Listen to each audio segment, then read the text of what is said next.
avant de commencer donc, mon message de ce matin, je voudrais encore une fois,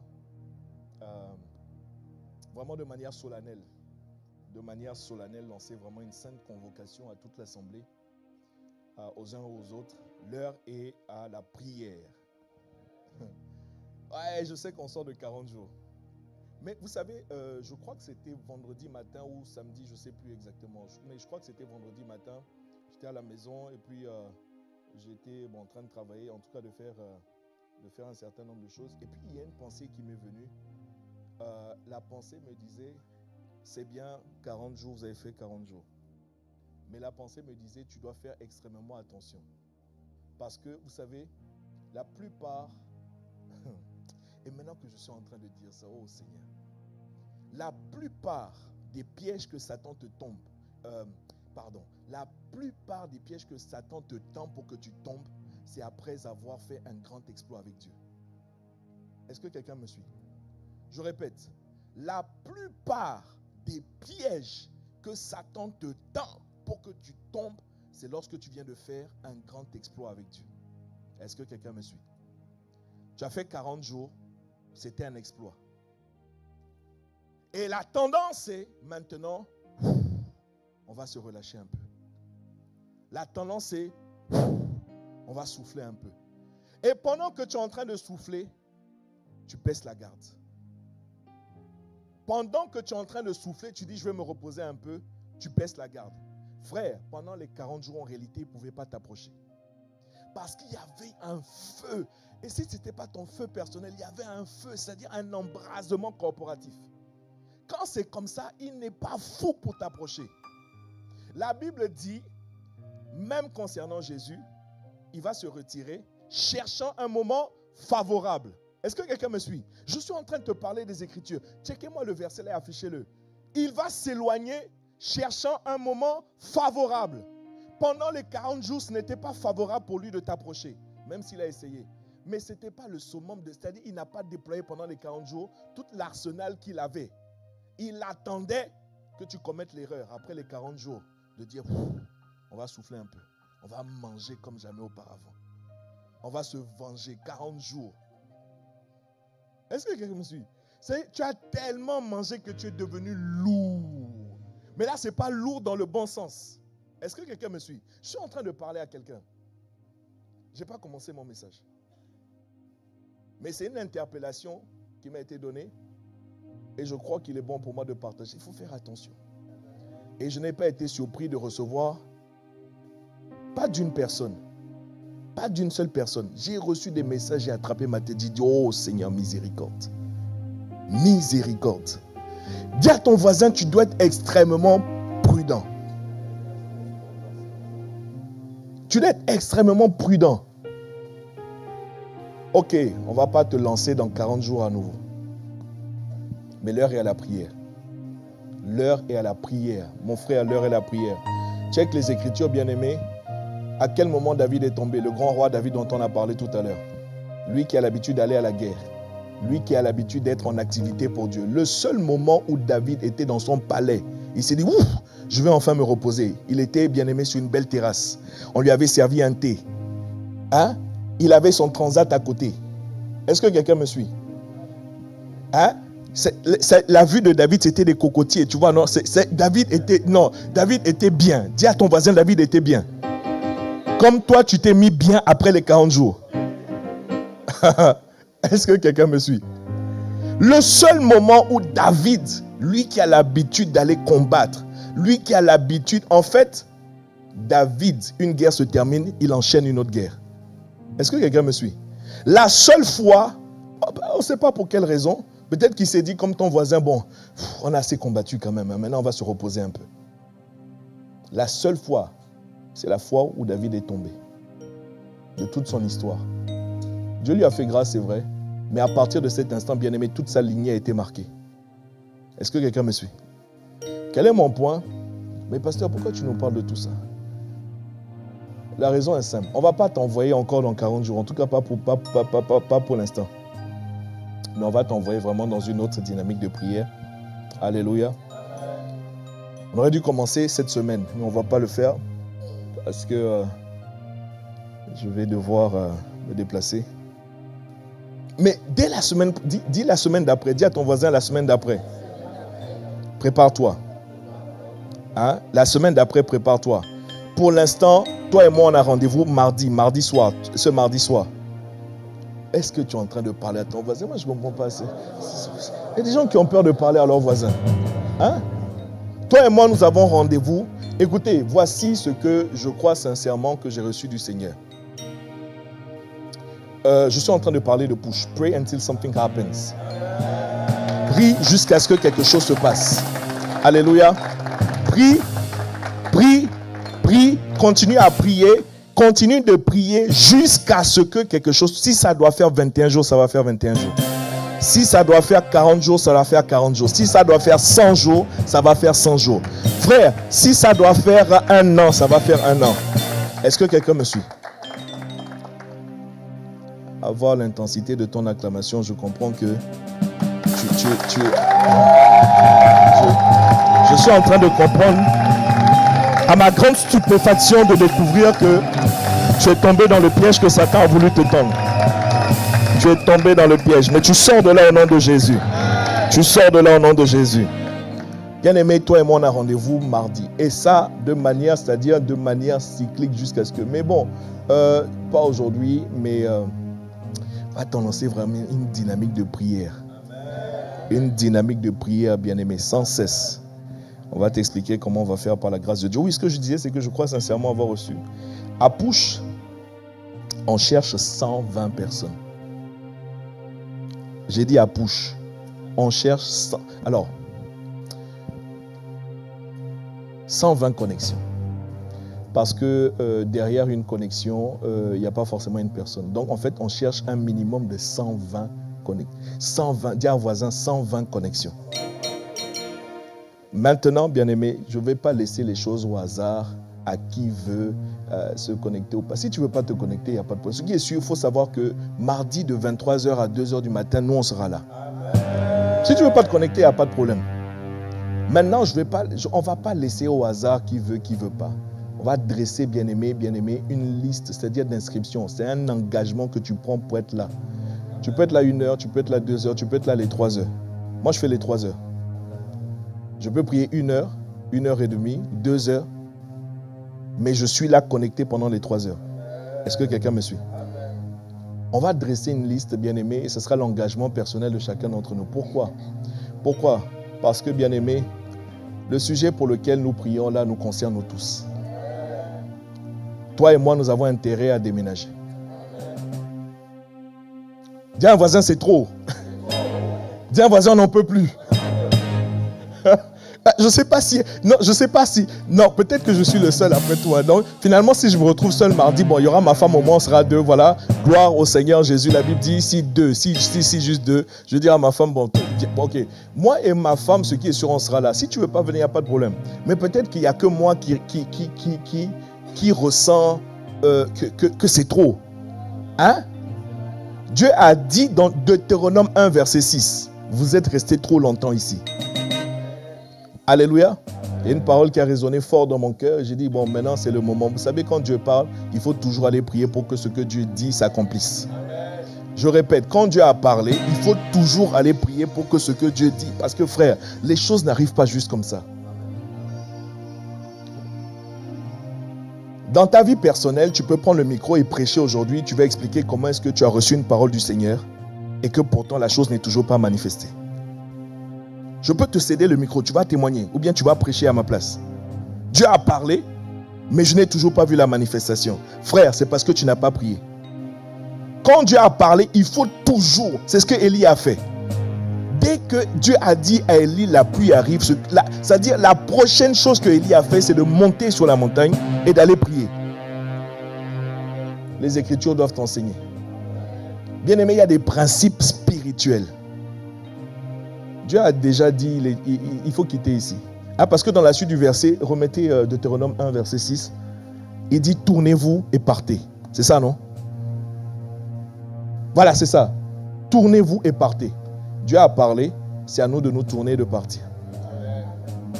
J'ai pas entendu ton amen. J'ai pas entendu ton amen. Ça commence, bien-aimé, mardi soir. Mais la semaine d'après, par la grâce de Dieu, mais je ne vais pas le faire maintenant, on t'annoncera vraiment un programme spécial. Les commandos, bien-aimés. Là, tu vas pas venir prier avec nonchalance. C'est-à-dire, il faut crier jusqu'à ce que. Lequel d'entre nous, s'il est en danger, lequel d'entre nous, s'il est en difficulté, lequel d'entre nous, s'il a mal, va crier timidement au secours? Je me rappelle une fois, j'ai fait un accident. Je crois que j'en ai parlé. Hein? J'ai fait un accident. Et au moment du choc, c'était en voiture, au moment du choc, j'ai crié « Maman !» À l'instant d'après, j'ai dit « Jésus !» Hein? C'est à l'époque où, vous comprenez, non? Le réflexe n'était pas encore tout à fait. Hein? Aujourd'hui, le réflexe, ça va être Jésus. Mais à l'époque, c'était maman. Mais le plus important, c'est que j'ai crié au secours. Frère, quand tu es en danger, il faut crier. Tu ne peux pas venir prier avec mollesse. Frère, ça prouve que tu n'es pas en danger. Nous, on est en danger ici. Bon. Je dis toujours, il faut rendre grâce à Dieu pour ce qu'il nous a donné. C'est juste que lui-même a dit maintenant c'est assez, quoi. Il y a deux choses que nous allons faire. Nous allons nous mobiliser dans la prière. Et nous allons nous mobiliser aussi financièrement parlant, mais ça, j'en reparlerai après. Alléluia. Alléluia. Alléluia. Alors, ceux qui sont là pour la première fois, nous vous souhaitons vraiment la bienvenue à Impact Centre Chrétien. Nous vous demandons pardon pour tout ce boucan. Nous vous demandons pardon vraiment de vous déranger dans votre quiétude. Peut-être aviez-vous l'habitude de venir à l'église pour dormir. On dit « Eh !» Hein? Peut-être que vous aviez l'habitude de venir et puis dans un environnement soft, hein, doux, et puis voilà, il ne fallait pas trop qu'on crie, tout ça. Nous vous demandons pardon, sincèrement pardon. C'est juste que... Il ne faut pas que je commence ici. Je dis car il y a un feu qui brûle en moi pour Dieu. Je sens brûler ce... Est-ce que toi aussi tu sens brûler ce feu? Est-ce que toi aussi tu sens brûler ce feu? Je te demandais, est-ce que toi aussi tu sens brûler ce feu? Attends. Bah, écoute, mon histoire, là où j'étais, hein, et l'apôtre Paul dit les choses qui étaient pour moi un gain. Waouh! Les choses qui étaient pour moi un gain, je les ai regardées comme de la boue. À cause de l'excellence. Mon Dieu, c'est-à-dire que moi je n'étais rien. Est-ce que tu comprends? Je n'avais rien. Je ne sais pas si quelqu'un me comprend. Mais j'étais dans la boue du péché. C'est-à-dire je croyais être arrivé mais j'étais sale. Mais il m'a lavé. Est-ce que tu comprends, non? Mais pas avec... Il m'a lavé avec son sang. Donc vraiment je te demande pardon. C'est la louange, c'est avant tout une histoire personnelle. La louange, c'est vraiment une histoire personnelle. C'est ton histoire avec le Seigneur. Moi, on me qualifiait de quelqu'un de timide. Tu comprends, non? Hein? Je me qualifiais et on me qualifiait de quelqu'un de timide. C'est-à-dire, par exemple, être, même au milieu même de 2 ou 3 personnes et puis m'exprimer, c'était un problème. Est-ce que quelqu'un me suit? Dans certains environnements, je peux, dans une certaine mesure, garder une part de, comment on appelle ça, de retenue. Alléluia. Je peux me, mais il y a un environnement où je réalise de plus en plus que je ne peux pas me contenir. Est-ce que quelqu'un me suit? C'est-à-dire là où je suis avec les miens, c'est-à-dire ceux qui sont comme moi, ceux qui ont eu la même expérience que moi, ceux qui me comprennent, ceux qui ont su. Je n'étais rien, je n'avais rien, mais il m'a lavé avec son sang. Je ne peux pas m'aider. Je n'étais rien. Non, je n'avais rien, mais il m'a lavé. Je ne peux pas m'aider. Je ne peux pas, non. Car il y a un feu qui brûle. Ça brûle en moi et ça brûle pour Dieu. Est-ce que tu sens brûler ce feu? Qui brûle en moi.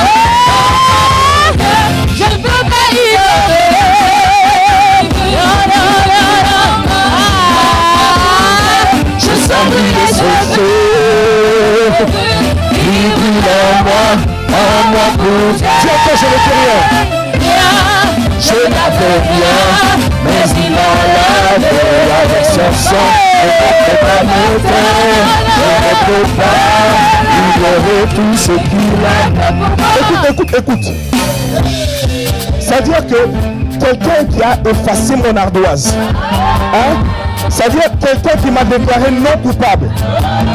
Écoutez, j'ai découvert quelque chose. Tous les êtres humains cherchent la justice. C'est-à-dire, je peux avoir fait quelque chose, j'en suis sincèrement désolé. Je sais que je suis coupable. Au plus profond de moi, je suis dérangé. Alors que tout le monde me pointe du doigt, alors que tout le monde m'accuse, alors que tout le monde réclame justice, il y en a un qui dit, j'ai payé pour toi. Il y en a un qui dit, j'efface la voix. Est-ce que quelqu'un est en train de comprendre? Non, je n'étais rien. Je n'avais rien. Mais il m'a lavé avec son sang. Je ne peux pas. Non.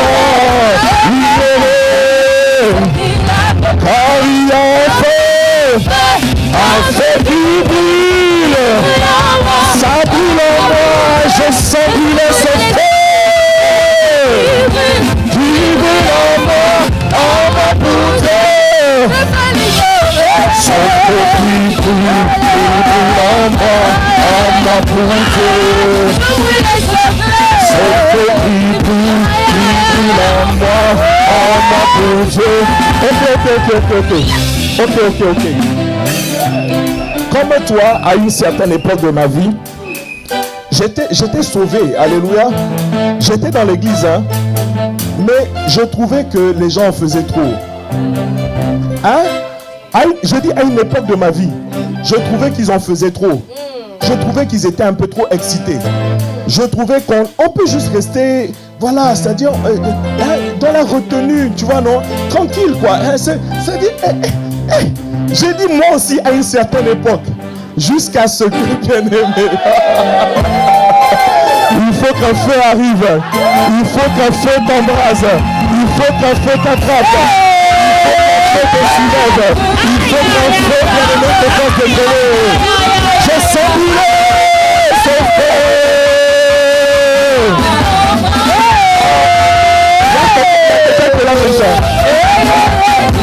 C'est ok, il n'y a pas de problème.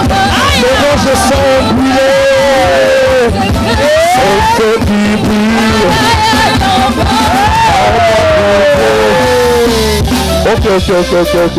Ok, posez. Hein? On s'assoit. Hein? On s'assoit. Alléluia! Je sais pas comment ce culte-là va se passer, mais ce qui est sûr, hein? Alléluia! Prends un bon amen. Merci beaucoup. On acclame le Seigneur pour elle. J'ai dit on acclame le Seigneur pour elle.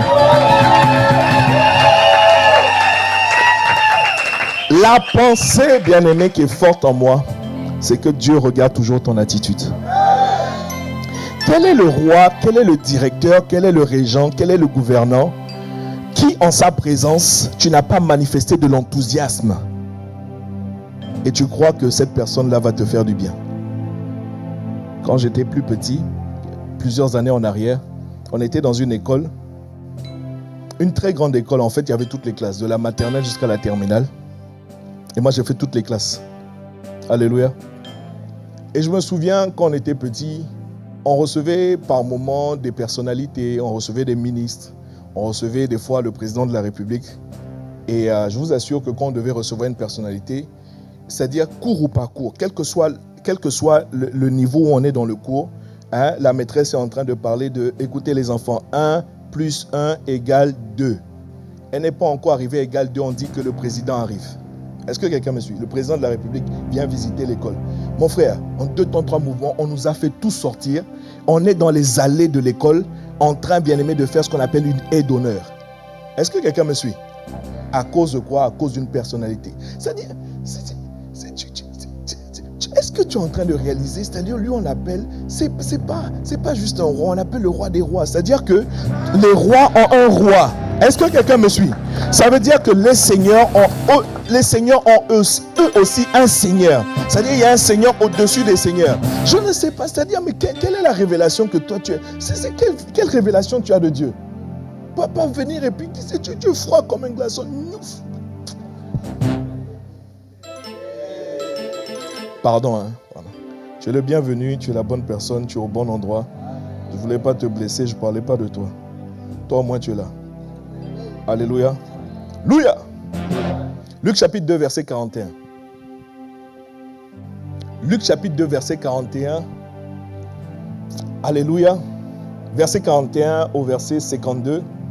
Mais je vais lire particulièrement le verset 49. Je t'ai donné toute la référence pour ton étude personnelle. Nous avons commencé à parler de ça la semaine dernière, bien-aimés. Il faut que... Ne savez-vous pas qu'il faut que je m'occupe des affaires de mon Père? Ne savez-vous pas qu'il faut que je m'occupe des affaires de mon Père? Alléluia. Jésus a 12 ans. Une fois, comme c'était leur coutume, c'est la coutume en Israël, vous pouvez habiter la Samarie, vous pouvez habiter les extrémités de la terre, mais une fois par an, on devait se rendre à Jérusalem, alléluia, la capitale, bien-aimée. Et à Jérusalem, bien-aimé, pendant les différentes fêtes, on venait pour honorer Dieu, on venait pour célébrer Dieu. Et à la fête de la Pâque particulièrement, cette année-là, lorsque Jésus avait 12 ans, il est venu avec ses parents. Et lorsqu'ils ont fait tout ce qu'ils avaient, les parents de Jésus allaient chaque année à Jérusalem à la fête de Pâques. Lorsqu'il fut âgé de 12 ans, ils y montèrent selon la coutume de la fête. Puis, quand les jours furent écoulés et qu'ils s'en retournèrent, l'enfant Jésus resta à Jérusalem. Quel est cet enfant? À 12 ans, les parents sont retournés. L'enfant n'est pas dans le convoi, l'enfant n'est pas dans le train, l'enfant n'est pas dans la voiture, l'enfant n'est pas dans l'avion. En tout cas, l'enfant n'est pas là. Panique à bord. Papa Joseph, maman Marie.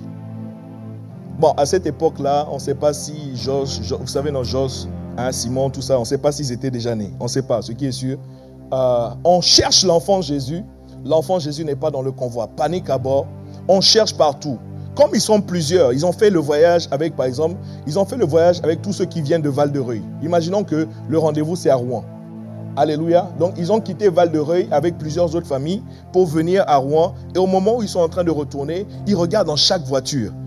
Tous ceux qui sont venus de Val-de-Reuil avec tous ceux qui sont venus de Marom avec eux, tous ceux qui sont venus de quoi? De Déville-les-Rouen avec eux. Il y a quoi encore? Tous ceux qui sont venus de Mont-Saint-Aignan avec eux. Tous ceux qui sont venus de quoi? De Canteleu avec eux. Tous ceux qui sont venus avec eux, ils cherchent dans toutes les voitures, on ne retrouve pas l'enfant. À un moment donné, ils se disent, bon, on va retourner en arrière, on va retourner sur nos pas, on va aller voir s'il n'est pas resté dans la ville. Cet enfant, il aime jouer au foot. Hein? Peut-être qu'il a trouvé d'autres petits garçons là-bas à Jérusalem et il en... Mais attends, à 12 ans, tu veux qu'un enfant fasse quoi? Il joue? Oui ou non? Moi, je me souviens des fois quand j'étais petit, écoutez, je pouvais effectivement laisser partir, mais c'est-à-dire que maman me dit, viens, on rentre à la maison, dit, non, maman, je vais rester avec mes cousins. Pourquoi je vais rester avec mes cousins? Parce qu'on est en train de jouer. Est-ce que quelqu'un me suit? Non, maman dit, non, c'est le moment où on va rentrer chez nous. Je dis, non, maman, moi, je vais dormir ici ce soir. Je ne sais pas si vous étiez ce genre d'enfant. En tout cas, moi, bref.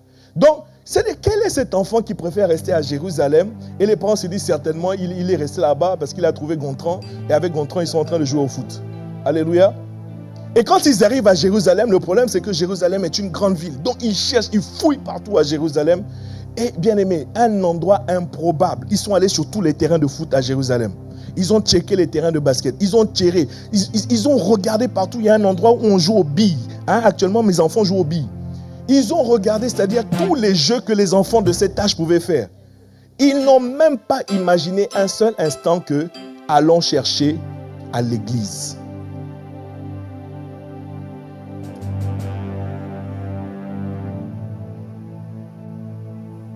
Y a-t-il les parents au milieu de nous? Si vous êtes parents, levez la main s'il vous plaît. Si vous êtes parents, vous avez des enfants. Vous avez des enfants. Hein? Même nouveau-né, hein? Même nouveau-né. Ce qui m'étonne, c'est que les parents n'ont pas eu le réflexe d'aller chercher à l'église. Ils ont cherché partout leur enfant. En dernier recours, à la dernière minute, au moment où ils sont sur le point d'appeler le commissariat pour dire notre enfant est perdu. Je crois que ça devait être Marie. Ça n'engage que moi. Je crois que ça devait être Marie qui a dû dire, allons quand même voir au temple. Hein? Une autre fois, j'expliquerai pourquoi je dis ça. Et quand ils arrivent au temple, bien-aimé, quelle ne fut leur surprise de voir l'enfant assis, la Bible dit, au milieu des sages, en train de discuter avec eux, en train de parler avec eux, en train de leur poser des questions. Hey, que le Seigneur nous donne ce genre d'enfants dans l'église. Que le Seigneur nous donne ce genre d'enfants dans l'église. Alléluia. Quel est mon point? C'était pas ça mon message. Peut-être que je voulais parler à des parents. Ils ont cherché partout, mais ils n'ont pas eu. Ils ne se sont même pas dit que l'enfant pouvait être à l'église. Alléluia. Maintenant, quel est mon point? Quand Jésus, c'est-à-dire quand les parents viennent et trouvent Jésus, c'est-à-dire les parents choqués, les parents, voilà, à la fois contents, mais à la fois, vous savez, les enfants font des choses, des fois tu es énervé en fait. Des fois, à la fois content parce qu'ouf, ils ont trouvé l'enfant, mais à la fois, ils se disent, ah, mais tu t'es où tout ça là? Mais l'enfant dit, mais vous me cherchez pourquoi? Hey, quel est ce genre d'enfant? Vous me cherchez pourquoi? Regardez ce qui est écrit. Jésus dit, quand ses parents le virent, ok, ils furent saisis d'étonnement. Et sa mère, regardez non, sa mère. Et sa mère lui dit, mon enfant, pourquoi as-tu agi de la sorte avec nous? Voici ton père est avec moi. Nous te cherchions avec angoisse. Je dis, c'est ma conviction, c'est Marie qui a dû dire, allons quand même voir à l'église. Est-ce que quelqu'un me suit? Ok, donne la suite s'il te plaît. Et Jésus va leur donner une réponse étonnante. Il leur dit, mais pourquoi me cherchez-vous? Les parents disent, on te cherche avec angoisse. L'enfant dit, mais pourquoi vous me cherchez? Pour quelle raison vous vous dérangez? C'est-à-dire, pourquoi vous faites tout ça? Pourquoi me cherchez-vous? Ne saviez-vous pas qu'il faut que je m'occupe des affaires de mon Père? Ne saviez-vous pas qu'il faut que je m'occupe des affaires de mon Père? Alléluia. Par la suite des choses, vous allez voir que la réponse que Jésus a donnée à ses parents les a calmés. Pas les a calmés dans le sens les a rassurés, mais c'est-à-dire ils n'ont rien trouvé à redire à cela. C'est juste que Jésus, il dit, bon, les sages, les parents sont là, je dois partir. C'est tout. C'est-à-dire que les parents ne pouvaient rien opposer à ce que Jésus venait de dire. Pourquoi? Marie sait qui est cet enfant. Pourquoi? Joseph sait qui est cet enfant. Alléluia. La question que je te pose, c'est qui sait qui tu es? La question véritable que je veux te poser, c'est est-ce que toi-même tu sais qui tu es? Est-ce que toi-même tu sais qui tu es? De parents biologiques, oui. De maman Marie qui m'a porté dans son sein pendant 9 mois comme tous les enfants. Il dit, il faut que je m'occupe des affaires de mon père. Il ne parlait pas de Joseph. Est-ce que quelqu'un me suit? Alors, bien aimé, partons de là. En fait, ce que je voudrais que nous puissions comprendre, c'est que Jésus avait 12 ans. Dis à ton voisin, Jésus avait 12 ans. Et à 12 ans, Jésus avait déjà compris vraiment une vérité fondamentale. Jésus n'était pas venu par hasard sur la terre. Comme toi, en réalité, tu n'es pas venu par hasard sur la terre. Ah, Seigneur, accorde-nous la grâce vraiment de télécharger. Verset 52, la Bible dit, et Jésus croissait en sagesse. C'est-à-dire, après cela, ils sont retournés. Et la Bible dit que Jésus était soumis à ses parents. Amen. C'est-à-dire que ce passage, c'est le seul passage après le récit de la naissance de Jésus où on nous parle de son enfance. Pendant son enfance, on ne sait pas grand-chose. Et la Bible dit, ok, dans le dernier livre de Jean, le livre de Jean, le tout dernier verset du livre de Jean, dit que Jésus a fait encore beaucoup d'autres choses. Et si on devait écrire en détail tout ce qu'il a fait, je ne crois pas, les amis, il faut afficher, miséricorde, je ne crois pas que le monde entier serait suffisant pour contenir tous les livres qu'on aurait écrits. Ça veut dire qu'il y a beaucoup de détails concernant de la vie de Jésus qui ne sont pas écrits. Notamment, une bonne partie de son enfance. Quelqu'un me suit? Est-ce que quelqu'un me suit? Maintenant, tu vas comprendre. Il a 12 ans, il est intéressé aux affaires de son père. Voilà pourquoi, bien-aimé, Alors, je vais d'abord lire dans la version Parole vivante, Luc 2, 49. Dans la version Parole vivante, il est écrit, « Pourquoi vous êtes-vous fait du souci ?» Leur répondit Jésus. « Pourquoi m'aviez-vous cherché? Pourquoi m'avez-vous cherché? Vous ne saviez donc pas que je dois être dans la maison de mon Père et que je dois m'occuper de ses affaires. » Ici, j'aime beaucoup la version Parole vivante parce qu'elle donne 2 éléments en réalité de ce que Jésus était en train de dire. 1, il faut que je sois dans la maison de mon Père. 2, il faut que je m'occupe de ses affaires. il faut que je sois dans la maison de mon Père. Donc c'est normal. C'est-à-dire, mais vous me cherchez pourquoi? Mais en fait, c'est tout à fait normal que je sois ici dans le temple. C'est tout à fait normal que je sois dans l'église. C'est ce que Jésus était en train de dire. Et deuxièmement, quand je suis dans la maison de mon Père, il faut que je m'occupe des affaires de mon Père. Pourquoi? Parce que, il y a un qui n'est pas dans la maison de son Père. 2, il y a un qui est dans la maison de son Père, mais qui ne s'occupe pas des affaires de son Père. L'équation est terrible. Jésus a donné 2 choses.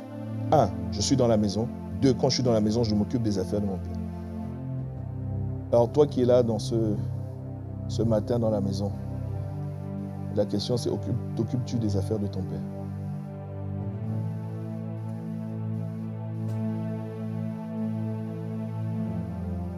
Est-ce que je peux avancer? Je vais maintenant te lire dans une version anglaise. Et pour t'aider ce matin, aider quelqu'un notamment en ce qui concerne l'anglais. Et nous allons lire, je ne sais pas si vous l'avez, guys, on va lire dans la version anglaise qu'on appelle Amplified Bible. Ok? La Bible amplifiée. Classic Edition. Amplified Bible. Classic Edition. And he said to them, je lis à la française ou je lis à l'anglais? Hein? And he said to them, hein? Je lis dans quel... Hein? Non, je vais faire à la française. Hein? And he said to them, how is it that you had to look for me? Hey! Okay, bien aimé. And he said to them, how is that you had to look for me? Did you not see and know? Amplified, directement amplified. Mon frère, si tu connais un peu l'anglais, il faut prendre une Bible amplified. Alléluia. Parce que là où l'autre a dit, ne saviez-vous pas, Jésus dit, n'avez-vous pas vu et ne savez-vous pas? Alléluia. C'est-à-dire, l'enfant est dans une certaine assurance. L'enfant, c'est-à-dire pour lui, mais en fait, si vous vous tracassez, pourquoi? Alléluia. Did you not see and know that it is necessary? It is necessary. Dis à ton voisin, it is necessary. It is necessary. Moi faites voir ce que vous marquez là. Ah, voilà, c'est ça, c'est ça. As a duty. As a duty. Voyez, non? Est-ce que vous voyez? Est-ce que c'est grand? Est-ce que c'est suffisamment grand pour eux? Eh, miséricorde. Est-ce que vous voyez ce qu'il y a entre crochets là? As a duty. It is necessary. Mais dans la version amplified, ça veut dire qu'il y a des commentaires qui sont glissés pour mieux nous faire comprendre. C'est-à-dire, as a duty, c'est un devoir. Jésus dit, c'est un devoir pour moi. It is necessary and it is a duty for me to be in my Father's house. And, crochet, occupied.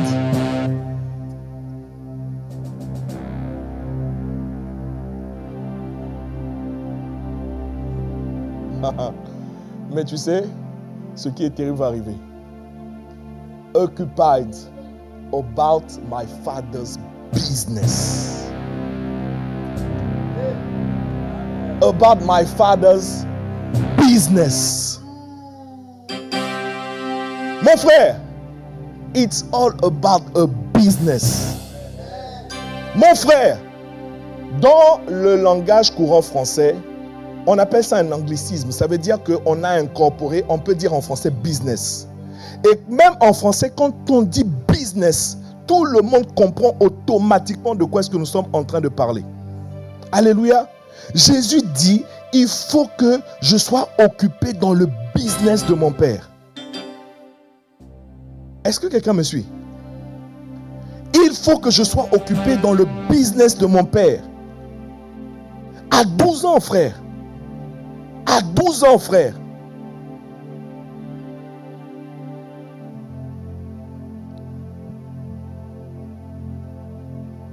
Maintenant, tout le monde ici sait que quand on parle de business, c'est sérieux. Hein? Parce que, en français comme en anglais, quand je te dis de church ou l'église, la vérité c'est que pour toi, c'est pas sérieux. Est-ce qu'on peut se dire la vérité? Est-ce qu'on peut se parler? Pour toi, c'est pas sérieux. Au meilleur, c'est-à-dire au meilleur de toi, tu dis, bon, au moins le culte le dimanche, je vais aller. Mais tout, c'est-à-dire que, si on emploie le terme église, si on emploie le terme de church, for as many, c'est-à-dire pour le plus grand nombre, ce n'est pas sérieux. Ce n'est pas, en fait, il faut que je m'exprime bien, c'est devenu pas sérieux en fait. C'est devenu pas sérieux, je ne sais pas si vous comprenez. Ce ne l'était pas, c'est-à-dire au temps de Jésus, c'est-à-dire que dans la bouche de Jésus, quand Jésus dit mon église, quand Jésus parle de son église, et vous allez vous rendre compte, bien aimé, que par la suite, quand l'église a démarré, frère, c'était quelque chose de très sérieux. C'est de notre époque et de notre jour, de notre 21e siècle, là, quand on te parle d'église, c'est pas sérieux. Bon, ce n'est que l'église. Hein. It's about a business. Et Jésus n'a pas employé à 12 ans, frère. La Bible dit qu'il a étonné par sa sagesse. Il n'a pas employé ce terme-là en vain. Oh, dans la version française, on parle des affaires. Et même si aujourd'hui, comprenez, non? Maintenant, si vous faites la translation, c'est-à-dire si vous prenez la compréhension et que vous, maintenant, vous analysez en français le mot affaires, c'est-à-dire on parle des affaires. Ok? Et businessman, un homme d'affaires. Quelqu'un me suit? Jésus est en train de parler des affaires. Dites quoi, les affaires? Les affaires. Les affaires. Il y en a un, quand tu vas lui dire, mon frère, ça fait longtemps qu'on ne t'a pas vu à l'église. Non, tu sais, pasteur, c'est les affaires. Hein. Dieu m'a béni, je suis dans les affaires. Ça veut dire que tu n'as pas compris que Dieu a des affaires. Et Jésus dit, il faut que je m'occupe des affaires de mon Père. I have to be occupied about my father's business. Alléluia. Est-ce que quelqu'un me suit? Si tu étais là dimanche dernier, tu avais expliqué que les affaires de Dieu, ce n'est pas compliqué. Ce sont les âmes. Ce sont les âmes. Dieu est dans le... C'est-à-dire, il y a des gens qui peuvent être dans le business des moutons, par exemple. Hein? Il y a des gens qui sont dans le business des légumes. Hein? Il y a des gens qui sont dans le business des vêtements. Vous me suivez ou pas? Il y a toutes sortes de business. Aujourd'hui, on peut créer un business avec une idée, c'est-à-dire des fois même une idée, c'est-à-dire improbable. Hein? Est-ce que vous savez qu'il y a des gens qui se font de l'argent en expliquant aux gens comment est-ce qu'on compte le chapelet?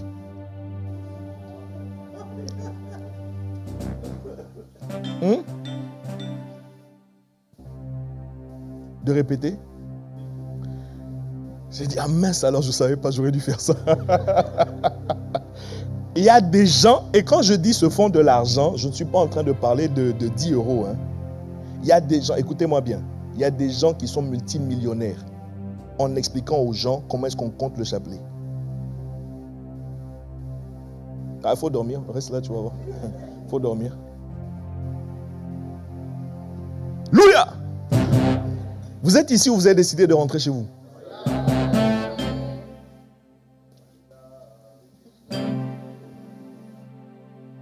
Donc, il y a toutes sortes de business. Mais le business de Dieu, bien-aimé, ce sont les âmes. Le business de Dieu, ce sont les âmes. Pas aujourd'hui, plus tard. Oh, je sais que quelqu'un est déjà en train de percevoir, oh non, pasteur, vraiment, laisse-nous tranquille, c'est encore ces histoires d'évangélisation, c'est encore ces histoires de gagner des âmes. Assieds-toi d'abord. Il faut que je t'explique quelque chose. Il faut que je t'explique quelque chose. La première affaire de Dieu concernant les âmes. Tu es assis? La première affaire, business de Dieu concernant les âmes, c'est ta propre âme à toi.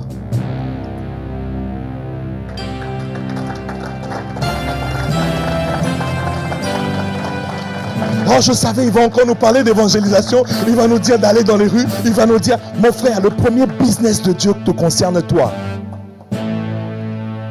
Je suis venu te dire que tu n'es pas sérieux avec toi-même.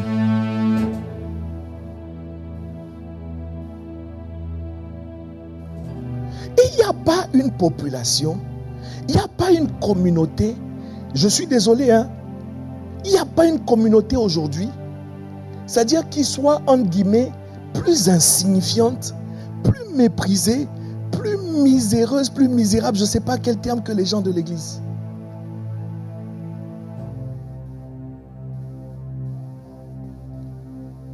Halloween. Vous avez entendu parler d'Halloween? Halloween. C'est bientôt. Il y a eu les Jeux, avec tout ce qui a été fait pendant les Jeux Olympiques. Il y a tout ce qui a été déversé sur la terre pour lequel nous avons prié pendant 40 jours et que nous continuons à prier. Quelqu'un me dit un bon amen.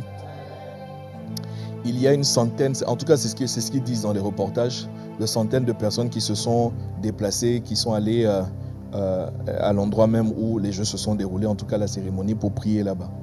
Amen. C'est-à-dire qu'il y a eu une réaction dans le corps de Christ. Je dis bien le corps de Christ, il n'y a pas qu'à ICC. C'est-à-dire que les catholiques se sont insurgés. Les protestants se sont insurgés. C'est-à-dire dans le corps de Christ, tout le monde a dit non, c'est pas normal. Tout le monde a dit non, là, c'est vraiment une insulte. Alléluia. Il n'y a pas une communauté, c'est-à-dire que avoir une voix qui porte sur le territoire, parler aujourd'hui, d'autres communautés parlent et les gens sont au garde à vous. Mais l'Église est l'une des communautés aujourd'hui. Mais le point, c'est lequel? Pourquoi est-ce que c'est devenu ça? C'est parce que toi et ton voisin ne baisse pas la tête. On va savoir qu'on parle de toi. Parce qu'ici, je ne parle pas de tout le monde, de quelques-uns. Le problème, c'est que toi-même, tu n'as pas été sérieux avec ta propre âme. Daniel se tient dans la cour de Nebuchadnezzar et par la suite son fils Belshazzar. Quand Daniel parle, Daniel est écouté. Joseph est élevé au rang de premier ministre et Pharaon enlève sa bague pour dire tiens ma bague. Quand il enlève sa bague, dit tiens ma bague, ça veut dire je te remets. Parce que la bague, c'est le sceau, on appelle ça le sceau, c'est la validation, c'est la signature. C'est avec ça que Pharaon autorise ou n'autorise pas. Pharaon, enlève sa bague et dit Joseph, tiens, je remets tout mon royaume entre tes mains. Est-ce que quelqu'un me suit? Est-ce que quelqu'un me suit? Est-ce que quelqu'un me suit? It's about a business. Quand on parle de business, bien aimé, c'est sérieux. Alors, combien parmi nous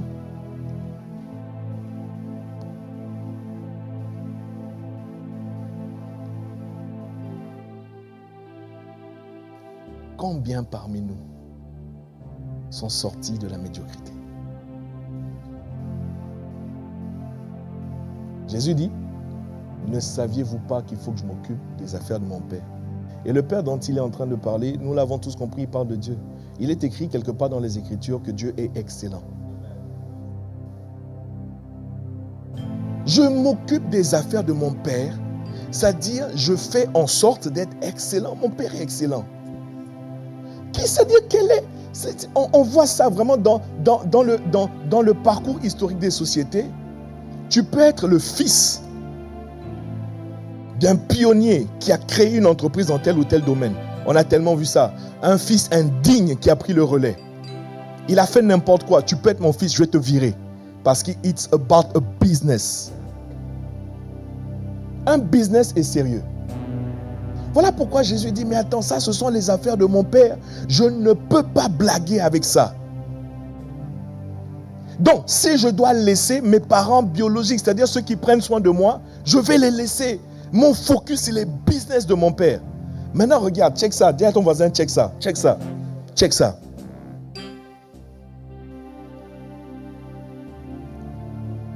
Jésus a 12 ans. Est-ce que quelqu'un me suit?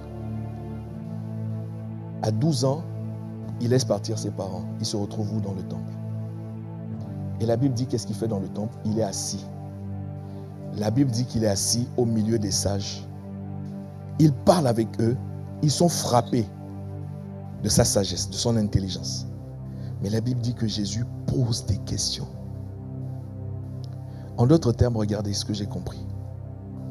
Il pose des questions. Ça veut dire que dès l'âge de 12 ans et même avant, Jésus est en train sérieusement d'investir dans son éducation. Je ne sais pas si vous êtes en train de me comprendre. Hein? Jésus est en train d'investir sérieusement dans son éducation, dans les affaires de son Père. Il n'est pas parti voir le marchand de tissus pour lui poser des questions. Il n'est pas parti voir le plus grand pêcheur de la place pour lui poser des questions. Il est parti au temple poser des questions, bien aimés, à ceux qui étaient à l'époque des sacrificateurs. Il était en train d'investir dans son éducation, il est en train de sharpen. Ça veut dire qu'il était en train de tailler, de raffiner sa compréhension des choses de Dieu. Ce n'est pas étonnant, les versets qui suivent, la Bible dit que l'enfant croissait en sagesse, en grâce, en stature, devant Dieu, devant les hommes.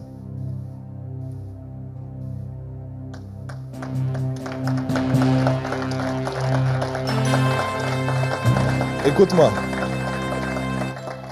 D'aucuns pensent que parce qu'il était fils de Dieu, il a débarqué comme ça, je suis Jésus. Et puis je vais commencer à vous parler des choses de Dieu. Non, il a été éduqué dans les affaires de Dieu. C'est-à-dire que Jésus est parti au Harvard spirituel à l'époque. Est-ce que quelqu'un me suit? Jésus est parti, c'est quelle école là même? Hein? Il est parti au Néoma de l'époque. Je ne sais pas si vous me comprenez. Jésus est allé à l'Essigélec de l'époque. Il y a encore quoi comme... Hein? Non, Sorbonne est petit. Quelle Sorbonne? Hein? Jésus est allé au HEC de l'époque. Et il a choisi la branche. Il a choisi, bien aimé, la dominante. Il a choisi le cursus des affaires de son Père.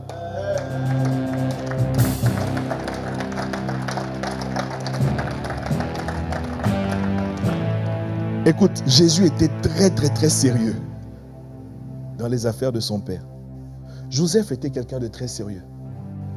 Daniel était quelqu'un de très sérieux. Écoutez-moi, s'il vous plaît. Qu'est-ce que tu as investi? C'est-à-dire que même si, entre guillemets, je sors du spirituel, je discute avec beaucoup d'entre nous qui sont encore dans les études.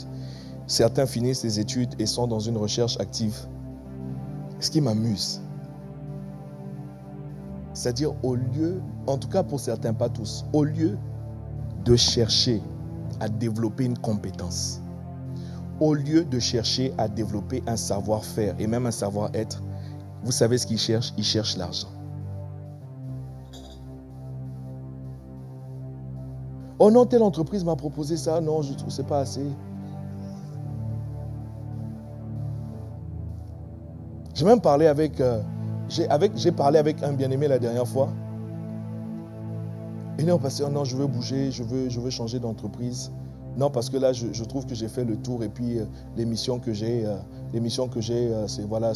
ça ne m'intéresse plus. Et puis, je suis dans un processus de recrutement avec une autre entreprise et qui me propose de meilleures missions. En tout cas, ça a l'air vraiment beaucoup plus intéressant, plus palpitant, etc. Là, je pourrais vraiment faire des choses, etc.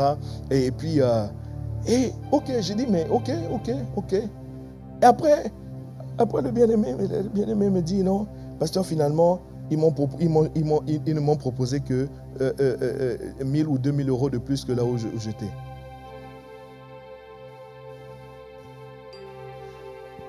Non, comme il s'agit de toi, tu n'as pas dit « hey ». Comme il s'agit de toi, là j'ai compris ton problème. Comme il s'agit de toi-même, tu n'as pas dit « hey ».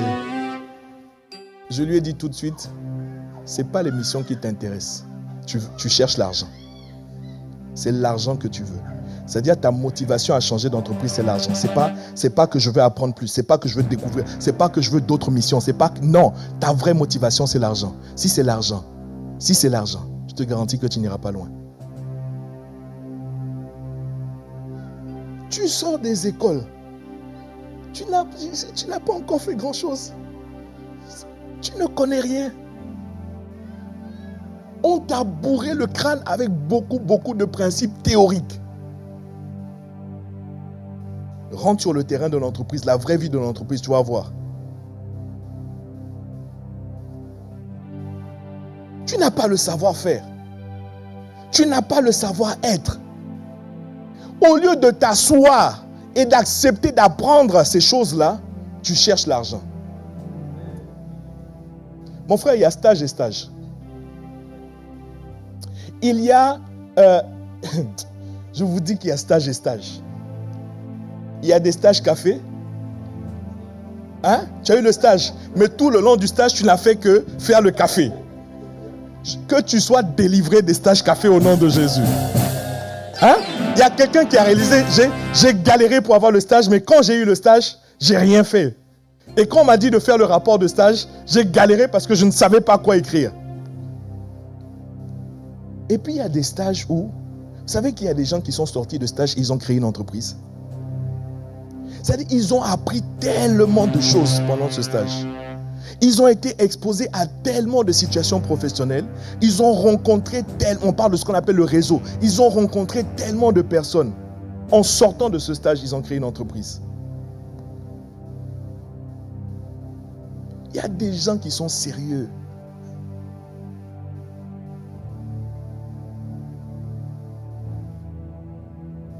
Il y a des gens qui investissent. Et en la matière, j'ai découvert que quand tu veux être sérieux, quand tu veux investir, tu ne cherches pas la facilité. Jésus n'a pas cherché la facilité.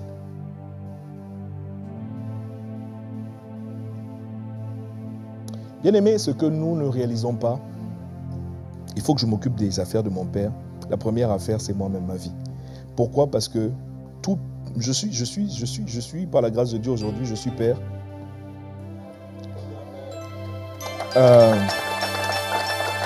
Je réalise la plus grande fierté, je crois, d'un père, c'est de transmettre. On dit qu'il n'y a pas de succès sans succès. Il n'y a pas de succès sans successeur. La plus grande fierté d'un père, c'est d'amener ses enfants à un stade où ils peuvent prendre le relais, mais ils peuvent valablement prendre le relais. Qui ne vont pas faire la honte, qui ne vont pas faire baisser la tête. Même si ça arrive, il faut savoir, bien aimé, que même si ça arrive, les parents plus profonds d'eux sont en train de soupirer. Il y en a qui ne sont pas chrétiens, donc eux, ils ne connaissent pas la prière. Mais c'est une déchirure pour eux. Donc, ils vont aller chercher... C'est-à-dire que Myles Munroe, je ne sais pas si vous connaissez, feu docteur Myles Munroe. Myles Munroe, un homme de Dieu, très, très, très respecté. Jusqu'à aujourd'hui, il est parti, c'est vrai, mais aujourd'hui, ses enseignements bien-aimés. C'est-à-dire un conférencier hors pair. Le gars est invité dans des conférences chrétiennes, non chrétiennes. Il parle à des dirigeants, il parle à des présidents, il parle à des gouverneurs. Myles Munroe, on lui a posé la question, mais dans tout ce que vous avez bâti, dans tout ce que vous avez accompli, quelle est votre plus grande fierté? Myles Munroe répond, ma plus grande fierté et mon plus grand investissement, c'est mon fils.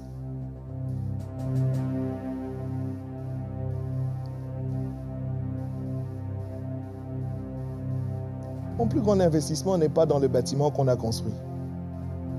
Mon plus grand investissement n'est pas dans les entreprises qu'on a créées. Mon plus grand investissement, c'est mon fils. J'ai investi du temps. J'ai investi dans ses études. J'ai investi, c'est-à-dire en sa personne. Pourquoi? Dans le bon espoir. Aujourd'hui, Myles Munroe est parti. Il a quitté la terre. Son fils a pris le relais. Jésus dit, il faut que je m'occupe des affaires. Ce sont les affaires là, c'est sérieux.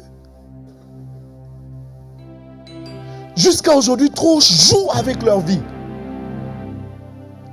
Jusqu'à aujourd'hui, trop, c'est-à-dire que... Moi, écoutez, c'est Caïl, non? C'est Caïl, non? C'est Caïl. C'est la conférence des femmes actuellement. Alléluia. Il y en a qui est en train de se demander, mais pasteur, c'est Caïl, tu nous parles de quoi? À Caïl, ils sont en train de parler de l'épouse du roi. Mon frère, on t'a parlé de ta dimension d'enfant de Dieu. Jusqu'à présent, tu n'as rien démontré. On t'a parlé de ta dimension de fils de Dieu. C'est deux choses différentes. Il y a l'enfant et il y a le fils. On t'a parlé du fils, tu n'as rien démontré. On t'a parlé, bien-aimé, du serviteur de Dieu. Tu n'as rien démontré. On est en train de te parler de l'épouse, mon frère. C'est-à-dire, quelle parole nouvelle on va te donner? Pendant que j'étais là, la pensée m'est venue. En fait, c'est parce que vous n'êtes pas sérieux avec vos propres vies. C'est juste parce que vous n'êtes pas sérieux. It's a business, frère. It's a business. Jusqu'à aujourd'hui, il y en a qui continuent de flirter, bien-aimé, avec le péché.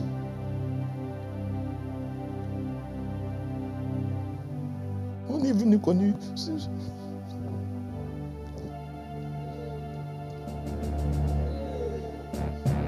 Je suis tenté, hein. Il a été, la Bible dit, tenté en toutes choses. Mais il n'a point péché. On parle de Jésus.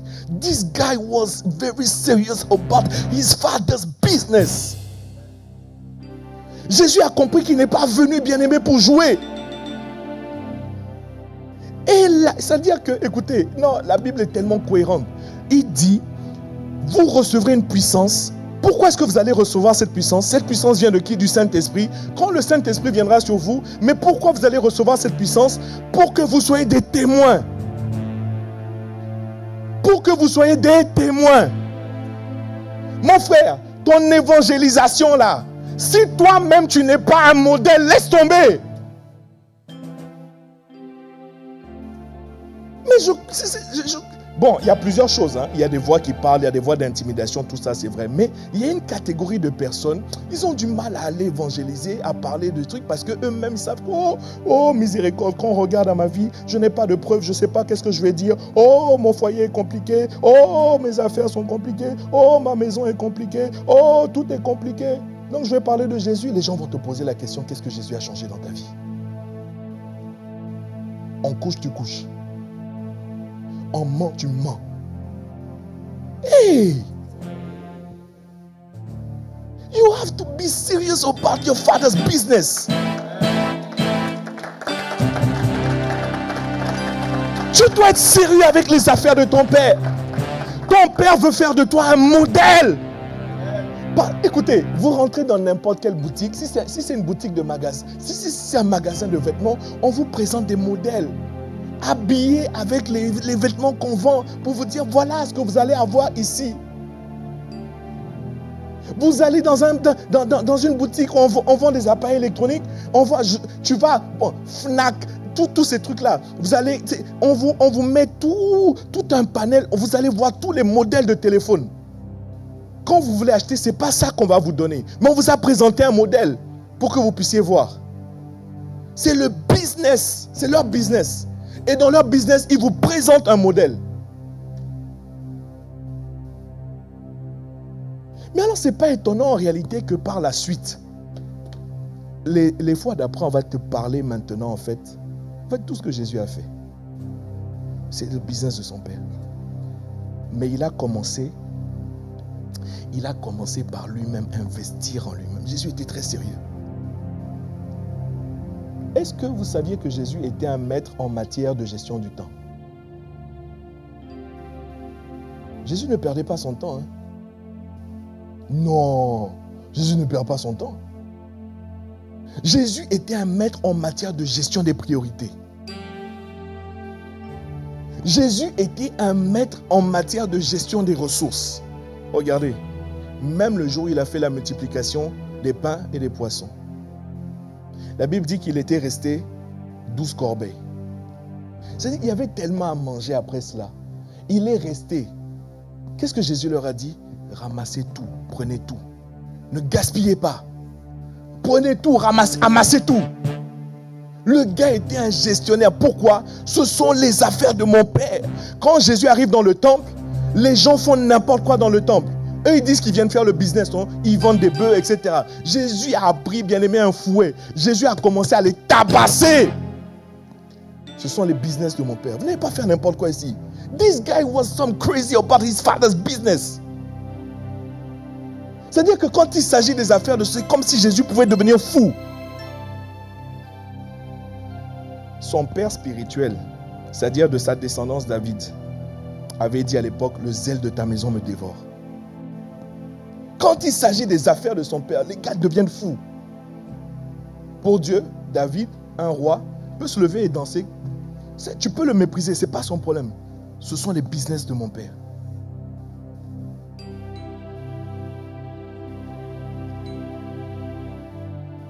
Alors, avant qu'on aille plus loin, Parce que je connais la pensée de quelqu'un. Il dit non, ils vont encore nous parler d'évangélisation, de prendre soin des gens, etc. Mon ami, prends d'abord soin de toi-même. Commence d'abord par prendre soin de toi-même.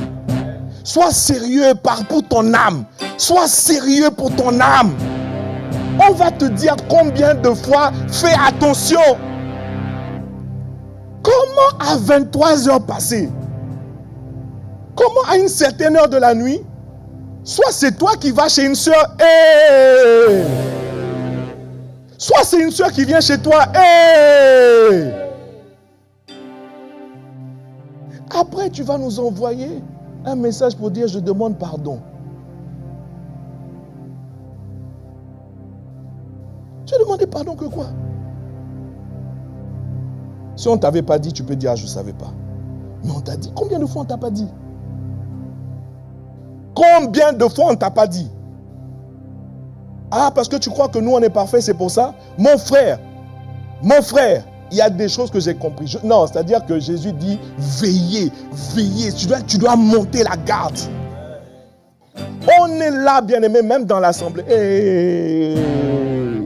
Aujourd'hui, même dans l'assemblée, les frères sont choqués. L'âme des frères est choquée. I am shocked. What the shock? Tu es là tranquillement. Et puis, il y a une soeur qui passe. Chopara kateki yama antopara kateki pantopara rababababababo shama antaya barosia. Le frère doit veiller sur son âme. Il doit prier, frère. Là, il faut prier pour rester focus. Il ne faut pas que ces pensées-là commencent à s'asseoir en toi. Est-ce que quelqu'un me suit? Les frères aussi. Hein? Je te comprends. À cet âge-là, tu as encore des tablettes de chocolat. Je te comprends. Tu as encore des pectoraux saillants. Tu veux montrer. Je te comprends. Hein? Voilà pourquoi tu es parti prendre une chemise slim fit. Slim fit. Slim fit. It fits slim. Hein? Ça veut dire ça se porte slim. Ça se porte, tu vois, non? Mais, mon frère, il faut veiller sur toi. Il faut être sérieux là. Dis à un voisin, il faut être sérieux là. Il faut être sérieux. Sois sérieux avec ta vie. Sois sérieux avec ta vie. Parce que Dieu est très sérieux avec ta vie.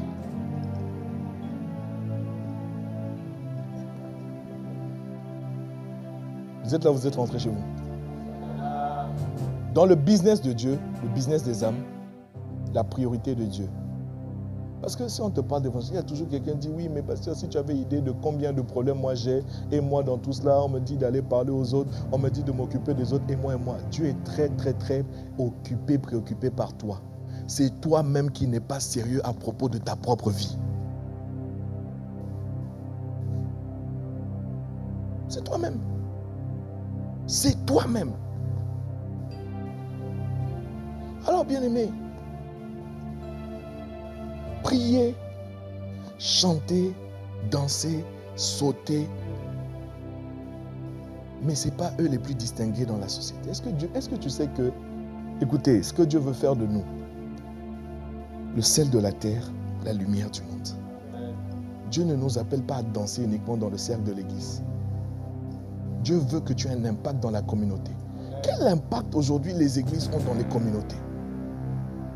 Ils chantent, ils prient, ils sautent dans l'église. Ils font beaucoup de bruit. Tout ça c'est ok parce que dans la présence de Dieu on a dit qu'il y a beaucoup de bruit. Mais frère, quand tu sors, quelle est la ressource? Au milieu de nous, il n'y a personne ici qui soit démuni. Dieu, écoutez-moi, Dieu a donné à chacun d'entre nous au moins une chose. Tu peux l'appeler un talent, tu peux l'appeler une grâce, tu peux l'appeler une compétence, tu appelles ça comme tu veux. Il n'y a personne que Dieu a envoyé sur la terre démuni. C'est faux, c'est archi faux. C'est archi faux. Il y a des choses que tu as, que tu fais, tu méprises ça. Tu dis, oh, c'est rien.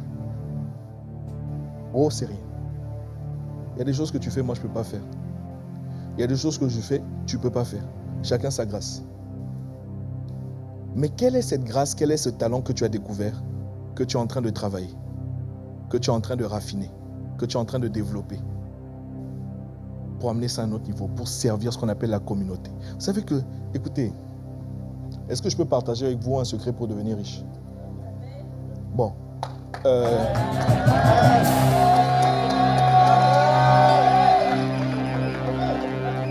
Le premier qui dit Amen. Je vais partager un secret avec vous. Vous voulez être riche, hein, devenir riche. Entre parenthèses, Dieu n'a aucun problème pour que tu deviennes riche. Amen. Tu n'es pas obligé d'être pauvre comme un rat d'église. Marjo, viens, il faut que je te partage le secret.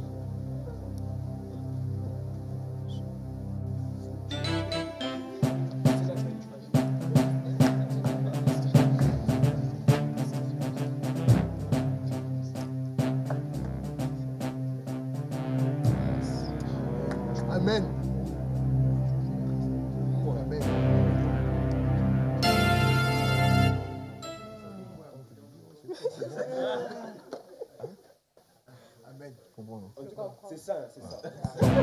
Alléluia. Comme vous n'avez pas voulu, j'ai partagé avec Marjolaine le secret. Et ne soyez pas surpris si vous voyez Marjolaine à un autre niveau de monde.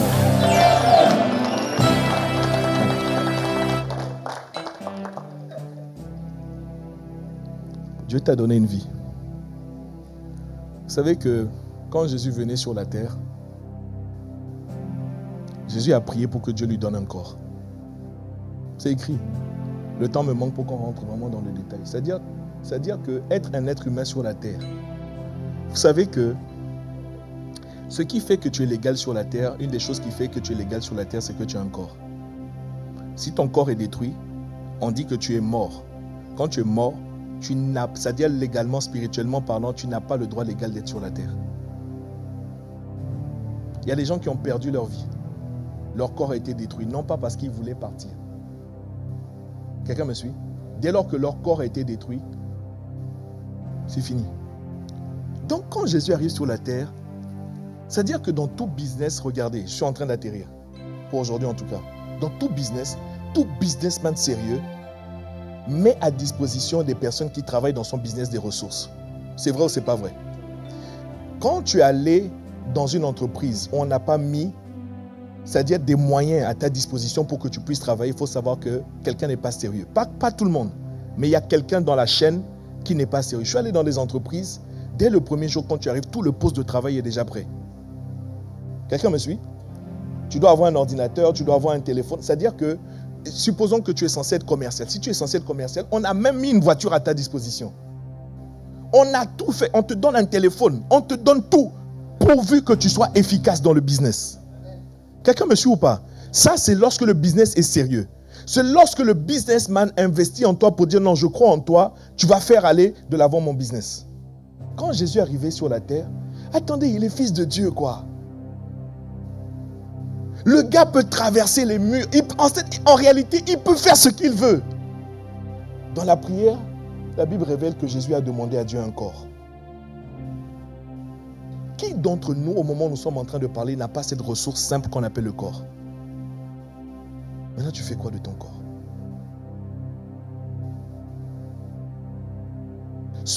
Mais mon frère, le temps, on me montre du rouge là, donc il faut que j'atterrisse. Je voulais t'expliquer que toutes les ressources que tu as, il faut que tu sois sérieux avec ça. Tu as du temps, frère. Tu as du temps, frère. Tu fais quoi de ton temps?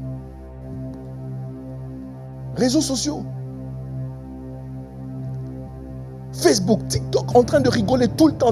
On n'a pas dit que c'est mauvais. On n'a pas dit qu'il ne faut pas. Mais frère, tu ne peux pas passer un jour de 24 heures. Tu as passé un jour.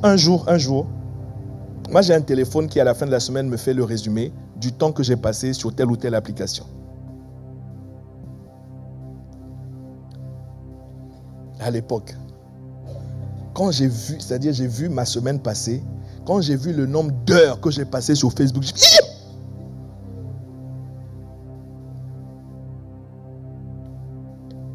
j'ai vu un chiffre très important, je ne vais pas vous dire.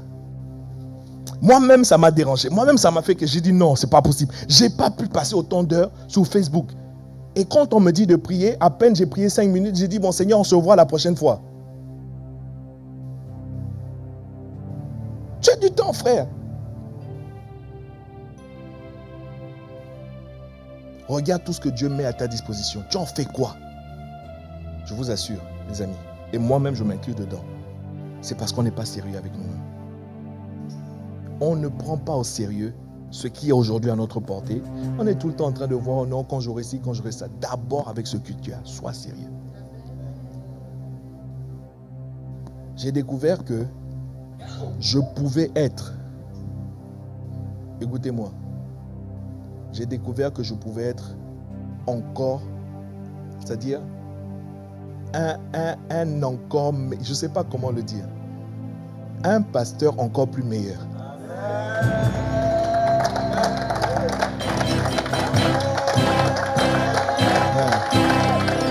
J'ai découvert.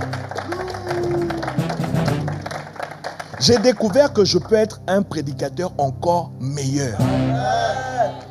C'est-à-dire, j'ai découvert en toute chose que si je prends ça vraiment au sérieux, je peux devenir encore meilleur. Sharpen, c'est-à-dire aiguiser. Un instrument utile entre les mains de Dieu. It's about my father's business.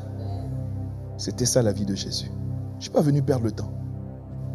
Je ne suis pas venu pour tourner en rond. Je ne suis pas venu... Non! Ne saviez-vous pas qu'il faut que je m'occupe des affaires de mon père?